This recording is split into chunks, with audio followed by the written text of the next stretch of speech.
আজকের বাজার থেকে এসেছে একদম ফ্রেশ মাছ, প্রায় 1 কেজির ওপর। নমস্কার বন্ধুরা, আজকের ভিডিওতে আছে একদম টাটকা সিলভার কাপ মাছ, বড় সাইজের, রান্নার জন্য একদম পারফেক্ট। আর সঙ্গে আছে নোনা মাছ।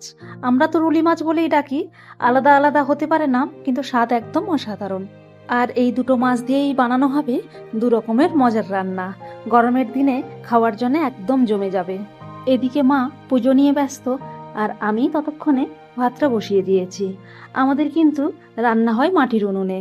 এই উনুনে রান্নার স্বাদটাই আলাদা, একদম ঘরোয়া, দারুণ লাগে খেতে। এইভাবেই ধীরে ধীরে শুরু হচ্ছে আজকের রান্না। মার পুজো হয়ে গেল, এবার মা রান্না চাপিয়ে দিয়েছে। আজ হবে সজনে ডাঁটার ভাজা। তবে ডাঁটাটা আগে সেদ্ধ না করলে কিন্তু খাওয়া যাবে না, তাই মা আগে ভালো করে সেদ্ধ করে নিচ্ছে। আর এদিকে আমি বসে বসে মায়ের সঙ্গে গল্প করছি। এইভাবেই চলতে থাকে আমাদের রান্নাঘরের আড্ডা।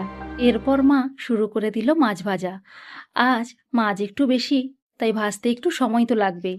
ওদিকে সজনে ডাঁটার ভাজাও রেডি হয়ে গেছে। আমি ততক্ষণে ডাঁটা নিয়ে বসে গেছি। খেতেও কিন্তু দারুণ লাগে। ডাঁটা খেতে খেতে মায়ের সঙ্গে গল্প চলছে, আর মা ওদিকে একের পর এক মাছ ভেজেই চলেছে। এদিকে আমাদের মহারানীর জল খাওয়ার সময় হয়ে গেছে। আজ আবার প্রচণ্ড গরম, তাই বাবা জল খাওয়াতে নিয়ে গেছে। তবে একটা মজার ব্যাপার আছে, মহারানী কিন্তু ক্যামেরা একদম পছন্দ করে না। ক্যামেরা দেখলেই খাওয়া দাওয়া সব বন্ধ।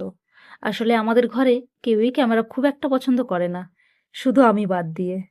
একের পর এক রান্না বসিয়ে দিয়েছে, আর মায়ের হাতের এই রান্নাটা আমার ভীষণ প্রিয়।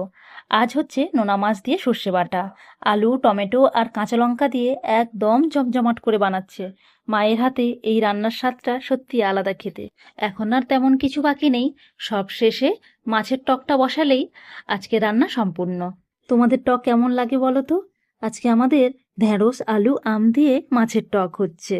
এই গরমে আমার তো টক ছাড়া কিছুই ভালো লাগে না, শুধু টকই খেতে ইচ্ছে করে। আমি যেদিন থেকে বাড়িতে এসেছি, প্রতিদিনই মা আমার জন্যে টক বানিয়ে দিচ্ছে। মায়ের হাতের এই টক একদম মন ভরিয়ে দেয়। উফ, কি দারুণ গন্ধ বেরিয়েছে! তাই আর দেরি না করে আমরা সবাই মিলে খেতে বসে গেলাম। আর টক মানেই তো একটু কাঁচা লঙ্কা মাখানো, তাতেই খাওয়ার মজাটা একদম জমে যায়। যাই হোক, এখানে আজকের ভিডিওটা শেষ করলাম। আবার দেখা হবে পরের কোনো ভিডিওতে। ততক্ষণ তোমরা ভালো থেকো, সুস্থ থেকো। টাটা।